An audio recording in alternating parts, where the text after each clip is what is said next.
Sa ngalan ng Ama, ng Anak at ng Espiritu Santo, Amen. sumainyo ang Panginoon. At sumainyo rin. Mga kapatid, sa araw na ito ating pinagdiriwang ang banal na kapistahan ni San Francisco de Sales, isang obispo at pantas ng simbahan. Napakaganda ng sinabi ni San Francisco ng Sales noong minsan. Saint Francis de Sales said that the measure of love is to love without measure. Paano mo alam na ikaw ay tunay na nagmamahal? Pag hindi mo sinusukat, hindi mo binibilang ang iyong pagbibigay, ang iyong pagbabahagi, ang iyong pagmamahal. Araw-araw, kailangan nating piliin na magmahal. Dahil ang mga tunay na nagmamahal, sila ang malapit na malapit sa Diyos. Pag malapit ka sa Diyos, mas malapit ka sa grasya, sa pagpapala. Bakit walang pagpapala, grasya sa iyong buhay? Baka naman nagkukulang ka sa pagmamahal. Baka naman pag ikaw ay nagmamahal, binibilang mo, sinusukat mo, o nangungwenta ka. Mga kapatid, huwag kang matakot na magbigay at mag-alay dahil nakikita lahat ng Diyos ang iyong ginagawa. Ang mga tunay na mapagbigay, ang mga tunay na nagbabahagi, hindi pinapabayaan ng Diyos na sila ay kaubusan.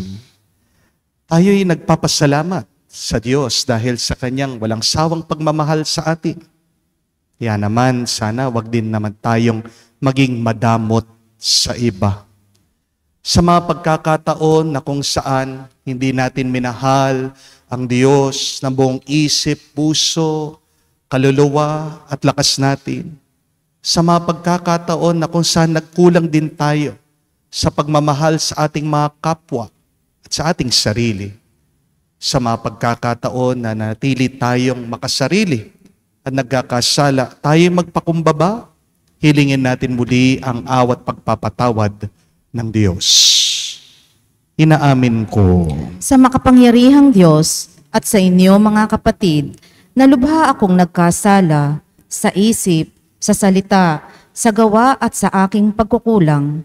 Kaya isinasamo ko sa mahal na Birheng Maria, sa lahat ng mga anghel at mga banal, at sa inyo mga kapatid, na ako'y ipanalangin sa Panginoong ating Diyos. kaawaan tayo na makapangyarihang Diyos. Patawarin tayo sa ating mga kasalanan at patnubayan tayo sa buhay na walang hanggan. Amen. Panginoon, kaawaan mo kami. Panginoon, kaawaan mo kami. Kristo, kaawaan mo kami. Kristo, kaawaan mo kami. Panginoon, kaawaan mo kami. Panginoon, kaawaan mo kami. Manalangin tayo. Ama naming makapangyarihan, upang mailigtas ang mga hinirang mo, niloob mo ang obispong si San Francisco ay makibagay sa lahat ng tao. Ipagkaloob mo ang kanyang pagkauliran sa matiyagang pagmamalasakit sa kapwa ay lagi naming maipamalas sa paglilingkod sa aming mga kapatid. Ipagkaloob mo ang kanyang pagkauliran sa matiyagang pagmamalasakit sa kapwa ay lagi naming maipamalas sa paglilingkod sa aming mga kapatid. Sa pamamagitan ni Jesucristo kasama ng Espiritu Santo, magpa sa walang hanggan. Amen.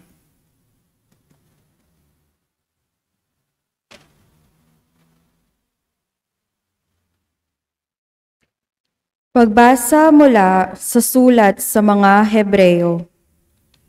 Mga kapatid, ang paglilingkod na ipinagkaloob kay Jesus ay higit na dakila kaysa ipinagkaloob sa kanila. Yamang siya'y tagapamagitan ng isang tipang higit na mabuti, sapagkat nasasalig ito sa lalong mahahalagang bagay na Kung walang kakulangan ang unang tipan, hindi na sana nangailangan ng pangalawa. Ngunit nakita ng Diyos ang pagkukulang ng kanyang bayan, kaya't sinabi niya, "Darating ang mga araw na ako'y makikipagtipan ng panibago sa bayang Israel at sa angkan ng Huda. Hindi tulad ng pakikipagtipan ko sa kanilang mga ninuno, nang akayin ko sila mula sa Ehipto. Hindi sila naging tapat sa pakikipagtipan sa akin, kaya't sila'y pinabayaan ko. Ito ang aking magiging tipan sa bayang Israel. Pagdating ng mga araw na iyon, itatanim ko sa kanilang isip ang aking mga utos at iuukit ko ang mga ito sa kanilang puso. Ako ang magiging Diyos nila at sila na may magiging bayan ko. Hindi na kakailanganing ituro ninuman sa kanyang kababayan o sabihin sa kanyang kapatid, kilalanin mo ang Panginoon. Sapagkat ako'y kikilalanin nilang lahat, mula sa pinakaaba hanggang sa pinakadakila. Sapagkat ipapatawad ko sa kanila ang kanilang mga kasalanan at lilimutin ko na ang kanilang mga kasamaan." Nang sabihin ng Diyos ang tungkol sa bagong tipan, pinawalan niya ng bisa ang una. At anuman nawawalan ng bisa at naluluma ay malapit nang mawala. Ang salita ng Diyos. Salamat sa Diyos. Pag-ibig at pagtatapat ay magkakadaw-palad. Pag-ibig at pagtatapat ay magkakadaop palad. Panginoon Diyos, ipakita mo na ang pag-ibig mong wagas. Kami ay lingapin at sa kahirapan ay iyong iligtas. Ang nagpaparangal sa pangalan niya'y kanyang ililigtas. Sa ating lupain ay mananatili ang kanyang paglingap. Pag-ibig at pagtatapat ay magkakadaop palad. Ang pagtatapatan at ang pag-iibigay magdadaop palad. Ang kapayapaan at ang katwiray magsasamang ganap. Sa balat ng lupay, pawang maghahari yaong pagtatapat at ang katarungan na may maghahari mula sa itaas. Pag-ibig at pagtatapat ay magkakadaop palad. Gagawing maunlad ng Panginoong Diyos itong ating buhay. Ang mga halaman sa ating lupai bubungang mainam. Sa harapan niya, yaong maghahari pawang katarungan. Magiging payapat susunod ang madla sa kanyang daan. Pag-ibig at pagtatapat ay magkakadaop palad.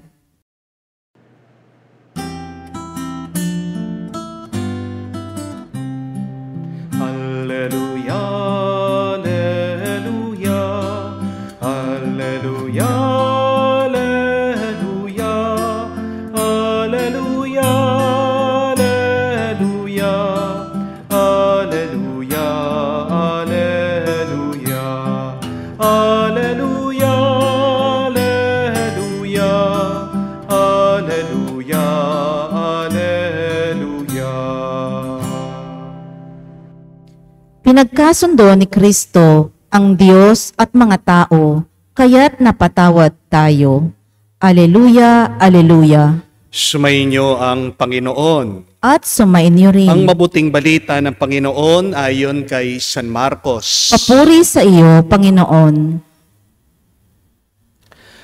Nung panong iyon, umahon si Jesus sa kaburulan, kasama ang kanyang mga pinili. Humirang siya ng 12 na tinawag niyang mga apostol upang maging kasakasama niya. Suging mga ngaral at binigyan ng kapangyarihang magpalayas ng mga demonyo. Ito ang 12 hinirang niya. Si Simon na tinagurian niyang Pedro, si Santiago at si Juan, na mga anak ni Zebedeo. Sila'y tinagurian niyang Boanerges, na ibig sabihi mapupusok. Sina Andres, Felipe, Bartolome, Mateo, Tomas, Santiago, na anak ni Alfeo, at Tadeo. Si Simon na makabayan, at si Judas Iscariote na siyang nagkanulo sa kanya. Mga kapatid, ang mabuting balita ng ating Panginoon. Pinupuri ka namin, Panginoong Heso Kristo. Magandang araw po muli sa inyong lahat. I hope that you are well. I hope that you are healthy. And I hope that you are happy. Kung kayo man po ay may sakit pa rin, kung kayo ay depressed at nalulungkot, kung kayo ay merong mga pinag-aalala, be rest assured that I am praying for you. My dear friends, there are two very important decisions that we must make in our life every day. First, it is to choose to believe in God.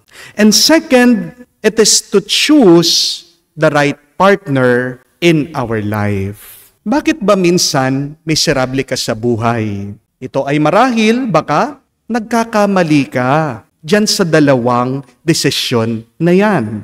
You do not have any peace because you do not choose God. Amen? And you might be unhappy. Why? Because you chose the wrong person in your life. Amen? Mga kapatid, tandaan niyo po yan. Kailangan natin piliin ang Diyos. Bakit? Kasi tanging ang Diyos lang ang buhay natin. Tanging ang Diyos lang ang magpapalakas sa atin. At tanging ang Diyos lang ang magbabago ng buhay natin. When you choose God, God will not change your past. But when you choose God, God will surely change your future. Tingnan niyo po si Jesus sa ating ebanghelyo. Pinili niya ang kanyang mga alagad. Hindi naman niya binura, hindi niya pinalitan ang kanilang pagkatao. Kung ano ang nangyari sa kanila sa nakaraan, kung ano ang trabaho nila, kung anong ginawa nila, hindi binago ni Jesus yun. Nakasulat pa rin naman sa ebanghelyo ang nakalipas na mga disipulo. Mangingisda pa rin naman si San Pedro, si Andres, si Juan, si Santiago. Nakasulat na isang makabayan o rebelde. Itong si Simon, maniningil ng buwis. Itong si Mateo. At sinulat na isang traidor o magkakalulo sa ating Panginoong Jesucristo, itong si Judas. Pero kahit na nanatili ang nakaraan na mga alagad, binago ng Diyos ang kanilang pagkatao. Dinagdagan niya ang kanilang pagkatao. Binigyan daw ni Jesus ng kapangyarihan ang kanyang mga alagad. Tinawag niya silang mga apostol o mga sinugo. Sila ngayon ay tagapagpahayag ng mabuting balita. Sila ngayon ay binigyan ng kapangyarihang manggamot ng mga may sakit. Sila ngayon ay may kapangyarihang magpalayas ng mga masasamang espiritu o ng demonyo. So look at that, my dear friends. If you choose God, God will add more to your life. God will not change your past, but God will create a better future for you. But secondly, we have to choose properly our good partners in our life. You have to choose who will be your good companion in your journey in this life. Sabi po sa Ebanghelyo, namili ang ating Panginoon ng 12 upang maging kasama niya. Even the Lord needs a good company. Diba? Noong unang panahon, basahin niyo po ang Genesis. Ang Diyos na mismo, si Yahweh ang nagsabi, hindi nararapat na mag-isa ang tao. God said, it is not right for man to be alone. It means that you cannot go through life alone. Kaya nga po, napakahalaga na piliin natin sino ba ang mabuting makakasama natin sa buhay. At kung pipili ka na rin, kapatid, piliin mo na yung gusto mo. Hindi po ba? Ano ang sabi ng Ebanghelyo? Pinili ni Jesus yung gusto niyang makasama. Madalas, yan ang problema natin. Hindi po ba? Ang ating mga pinipili, hindi naman nating gusto. May pumipili dahil nakasanayan na lang. May pumipili dahil walang ibang mapili. No choice daw sila. Merong pumili dahil napilitan lang sila. My dear friends, you always have a choice. Kung pipili ka na rin, piliin mo na yung gusto mo at yung magpapabuti sa'yo. Amen? When you choose something that you do not like, you are living in hell.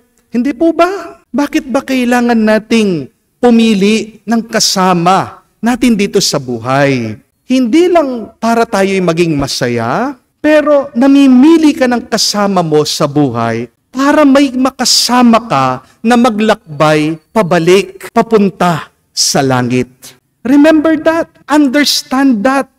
You choose somebody to be with in your life, to be your companion along the journey in life, to be with you going back to heaven. Kapatid, huwag kang pipili ng isang tao dahil lang pinapasaya ka nito. If you choose somebody because they make you laugh, they make you happy, be ready to be disappointed. Bakit? Kasi tandaan niyo po na ang mga tao ay nagbabago. Amen? Huwag mong ibabase ang iyong tuwa, ang iyong saya sa isang tao. Kasi maaaring ngayon, napapatawa ka niya, napapasaya ka niya. Pero ang taong yan, hindi mo alam, kalaunan, siyang magiging sakit ng ulo mo. Nag-iiba ang isip ng tao. Nag-iiba ang karanasan ng tao. Nag-iiba ang nararamdaman ng tao.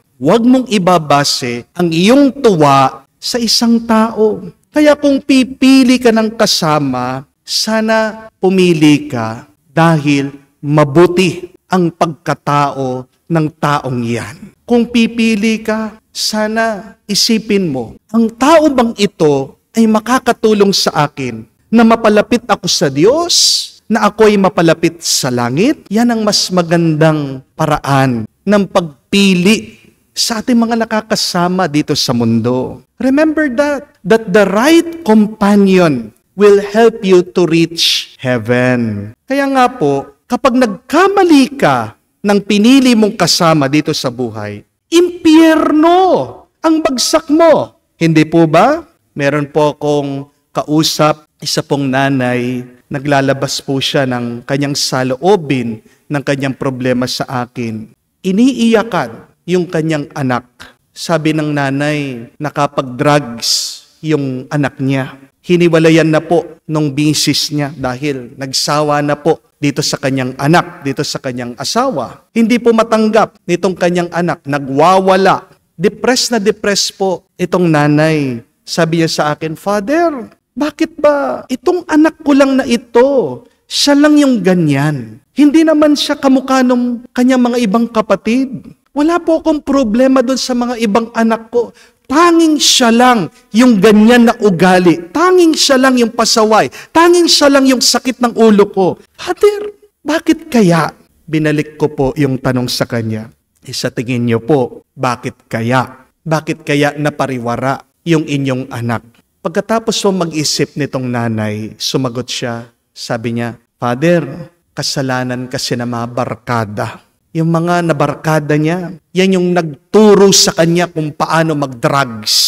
Tignan niyo po, ang mga kasama mo, pwede ka nilang dalhin sa langit o pwede ka nilang kaladkarin, ibaba, papunta sa impyerno. Sino ba yung mga pinili mo sa iyong buhay? Huwag mo silang sisisihin. Kaya nagkaganyan ang iyong buhay.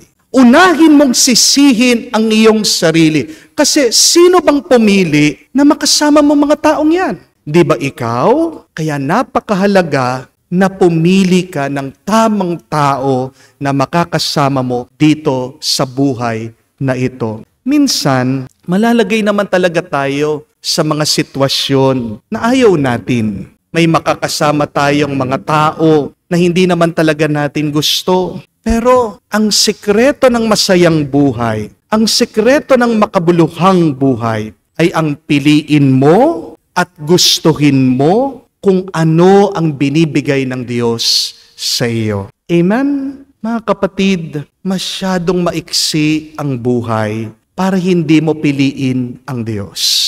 Amen? Masyadong mahalaga ang buhay para sayangin mo lang sa mga maling tao. Kapatid, naghihintay po ang langit sa atin. Paano ka makakapasok sa langit sa kaharian ng Diyos? Una, piliin mo sana araw-araw ang Diyos. At pangalawa, piliin mo ang mga tamang tao, mga mabubuting tao na makakatulong sa iyo para makauwi, para marating ang langit, ang kaharian ng Diyos. Amen. Tumayo po tayo. Bilang banal na bayan na tinatawag ng Diyos sa iba't ibang pamamaraan upang ipalaganap ang mabuting balita ng kanyang paghahari, iluhog natin ang ating mga pangangailangan sa Ama na nag-aaruga sa atin. Ating sabihin, Panginoon, dinggin mo kami. Panginoon, dinggin mo kami. Ang mga tinawag sa simbahan na namuno sa bayan ng Diyos, naway magkaroon ng tapang na ipalaganap ang Ebanghelyo ni Hesukristo saan mang sulok ng mundo. Manalangin tayo sa Panginoon. Panginoon, dinggin mo kami. Ang mga naghahanap sa Diyos, naway matagpuan nila ang kaliwanagan at buong kaloobang tumugon sa paanyaya ng Diyos na makasama niya. Manalangin tayo sa Panginoon. Panginoon, dinggin mo kami. Ang mga kabataan, naway marinig at makilala nila ang tinig ni Kristo na tumatawag sa kanila sa buhay na paglilingkod. Manalangin tayo sa Panginoon. Panginoon, dinggin mo kami. Sa katahimikan po ng ating puso, sabihin natin sa Diyos ang ating mga personal na pangangailangan. Diyos amang nasa langit, tinawag mo kami mula sa ordinaryong pagkakataon sa aming buhay.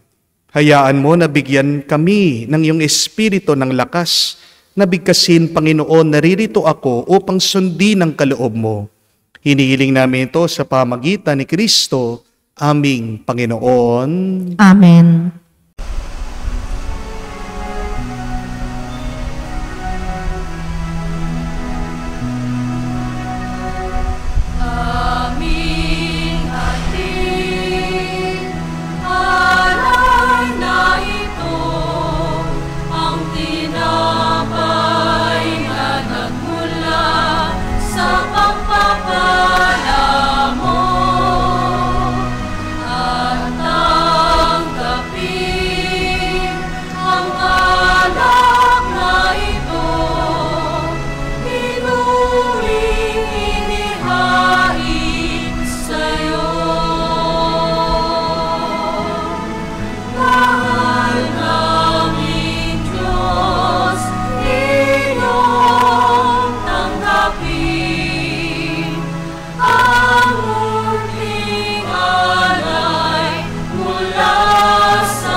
Manalangin kayo mga kapatid para ang ating mga paghahain ay kalugdan ng Diyos amang makapangyarihan. Tanggapin nawa ng Panginoon itong paghahain sa iyong mga kamay sa kapurihan niya at karangalan, sa ating kapakinabangan at sa buong sambayanan niyang banal. Ama naming lumikha, sa ginaganap naming paghahaing nagdudulot ng kaligtasan, ang aming mga puso ay mag-alab nawa sa iyong Espiritu Santo na nagpaalab din kay San Francisco ng Sales para siya'y umamo at mag-akit na mga nagmamahal sa iyo sa pamamagitan ni Jesucristo kasama ng Espiritu Santo magpa sa walang hanggan. Amen. Sumainyo ang Panginoon. At sumainyo rin. Itaas sa Diyos sa inyong mga puso at diwa. Itinaas na namin sa Panginoon. Pasalamatan natin ang Panginoong ating Diyos. Marapat na siya ay pasalamatan. Ama naming makapangyarihan, tunay nga marapat ikaw ang aming pasalamatan. Ikaw ay nagniningning sa piling ng mga banal na ikinararangal mo sa kanilang kabutihan. Binibigay mo silang huwaran namin araw-araw at katuwang sa pagsamba sa iyong kamahalan. Sa pamagitan ng anak mong si Jesucristo, kami naliligid ng mga banal na tao. Sila'y mga saksi na ang pananalig sa iyo ay magaganap namin na ikararangal mo. Kaya kaisa na mga anghel nagsisiawit ng papuri sa iyo. Nang walang humpay sa kalangitan, kami nagbubunyi sa iyong kadakilaan.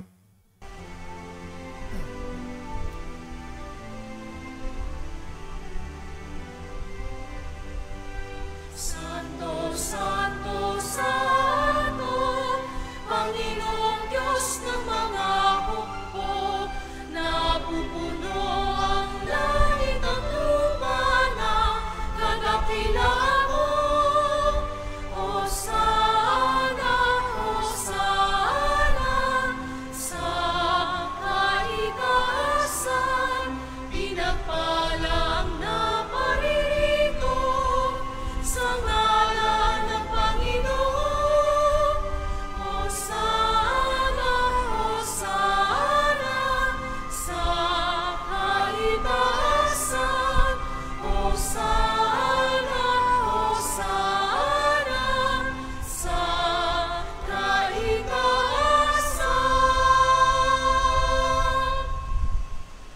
Ama naming banal, ikaw ang bukal ng tanang kabanalan, kaya't sa pamagitan ng iyong Espiritu, gawin mong banal ang mga kaloob na ito, upang para sa amin ay maging katawan at dugo ng aming Panginoong Hesukristo.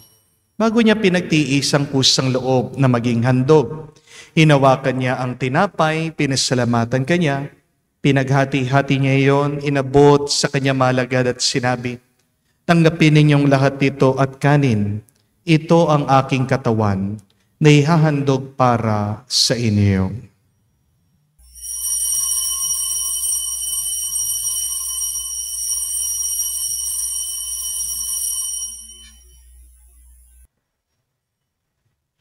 Gayon din naman, matapos ang hapunan, hinawakan niya ang kalis, muli kanyang pinasalamatan. Inabot niya ang kalis sa kanyang malagad at sinabi, "Tanggapin ninyong lahat ito at inumin. Ito ang kalis ng aking dugo, ng bago at walang hanggang tipan. Ang aking dugo na ibubuhos para sa inyo at para sa lahat, sa ipagpapatawad ng mga kasalanan. Gawin ninyo ito sa pag-alaala sa akin."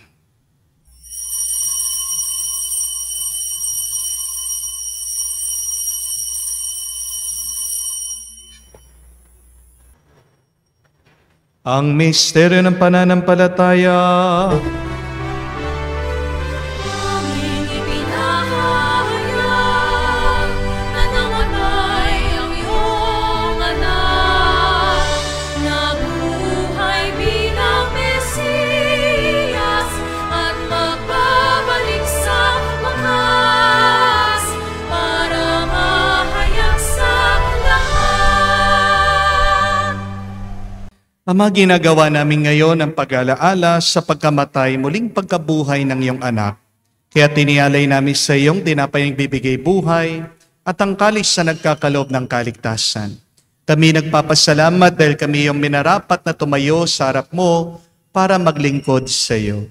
Sinasamo namin kami magsalo-salo sa katawan at dugo ni Kristo ay mabuklod sa pagkakaisa sa pamamagitan ng Espiritu Santo. Ama, lingapin mong iyong simbahan laganap sa buong daigdig. Puspusin mo kami sa pag-ibig. Kaisa ni Francesco ang aming Papa, Florentino aming Arsobispo, at ng Tanang Kaparian. Alalahanin mo rin ang aming mga kapatid na nahimlay, may pag-asang sila'y muling mabubuhay.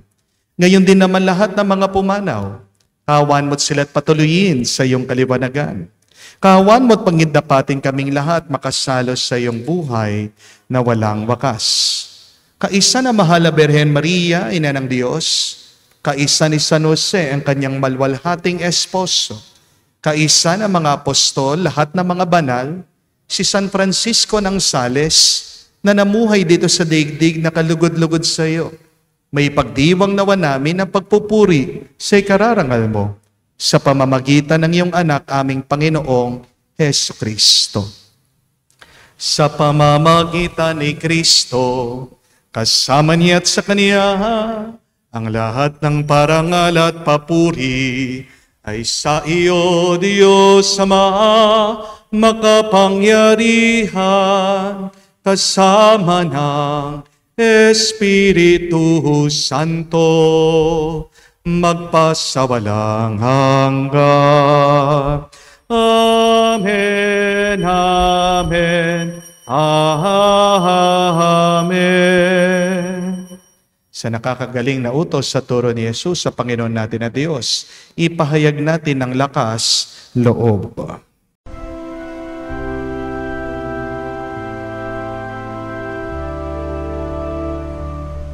Ama namin, sumasalangit ka, sambahin ang ngalan mo, mapasa amin ang kaharian mo, sundin ang loob mo dito sa lupa, para lang sa langit. Bigyan mo kami ngayon ng aming kakanin sa araw-araw, at patawarin mo kami sa aming mga sala, para ng pagpapatawad namin sa nagkakasala sa amin. At huwag mo kami ipahintulot sa tukso, at iadya mo kami sa lahat ng masama. Hinihiling namin kami adya sa lahat na masama, pagkalooban ng kapayapaan araw-araw, ligtas sa kasalanan, ilayo sa lahat ng kapahamakan, samantalang aming pinanabikan ang dakilang araw ng pagpapahayag ng tagapagligtas naming si Heso Kristo. Sapagkat iyo ang kaharian at ang kapangyarihan at ang kapurihan magpakailanman. Amen. Panginoong Yesu Kristo, sinabi mo sa mga apostol, kapayapaan ang iniiwang ko sa inyo, ang aking kapayapaan ang binibigay ko sa inyo. Tunghayan mo ang aming pananampalataya at huwag ang aming pagkakasala. Pagkalooban mo kami ng kapayapaan at pagkakaisa, ayon sa iyong kalooban, kasama ng Espiritu Santo, magpa sa walang hanggan. Amen. Kapayapaan ng Panginoon ay laging sumainyo. At sumainyo rin. Magbigayan po tayo ng kapayapaan sa bawat isa. Piso niyo po, kapayapaan po sa inyong lahat.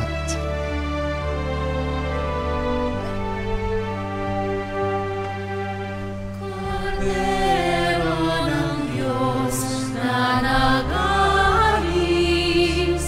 ng mga kasalanan ng sanlibutan, maawa ka sa amin, maawa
Mga kapatid, naririto ang ating Panginoong Jesucristo, ang Kordero ng Diyos. Siyang nag-aalis sa mga kasalanan ng sanlibutan. Mapalad tayong lumalapit sa piging ng Kordero. Panginoon, hindi ako karapat-dapat na magpatuloy sa iyo, ngunit sa isang salita mo lamang ay gagaling na ako.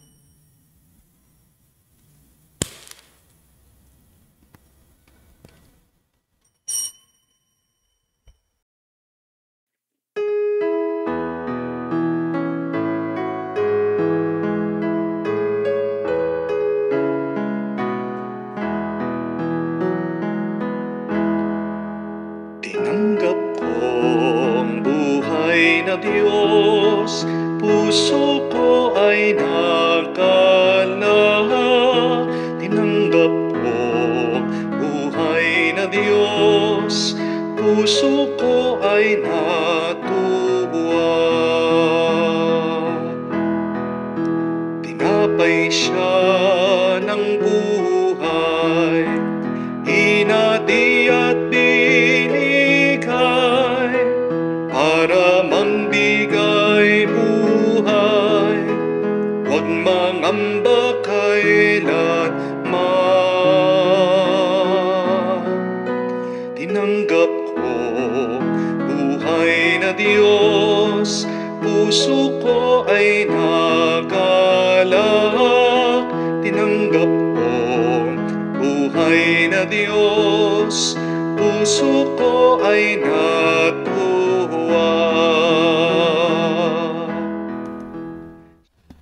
Manalangin tayo. Ama naming mapagmahal, ipagkaloob mo ang tinanggap naming banal na pakikinabang ay magtaguyod sa aming pagtulad sa pag-ibig at matyagang pagmamalasakit ni San Francisco upang aming makamta ng kalwalhatian sa piling mo. Sa pamamagitan ni Jesucristo kasama ng Espiritu Santo, magpa sa walang hanggan. Amen. Isa po sa aking pinagtatakhan, balikan yung Ebanghelyo. Talagang nakakapagtakat ito. Alam naman ni Jesus na siya'y pagtataksilan ni Judas. Di po ba? Dahil Diyos siya. Pero kahit na alam niya ang taong ito ay magiging taksil pagkakalulu ako, bakit pinili pa rin niya na maging apostol niya? Di po ba nakakapagtaka yun? May tinuturo din sa atin ang Diyos dito. That when God chooses, it is not because of who you are, but when God chooses, it is because of who God is. Tandaan niyo po yun. Pag pumipili ang Diyos, hindi dahil kung sino ka, pumipili ang Diyos dahil kung sino siya. Ang pinili ng Diyos ay hindi naman mga perpektong tao. Pinili ng Diyos ang mga taong ito mula sa kanyang pagmamahal, mula sa kanyang awa. So, my dear friends, when you choose also in life, may it come from your love. When you choose always, choose thinking of heaven.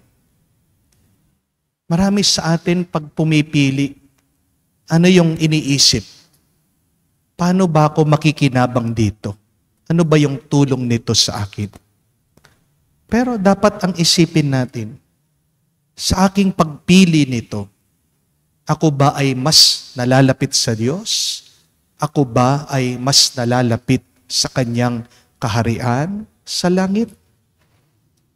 That is a better way of choosing things in our life.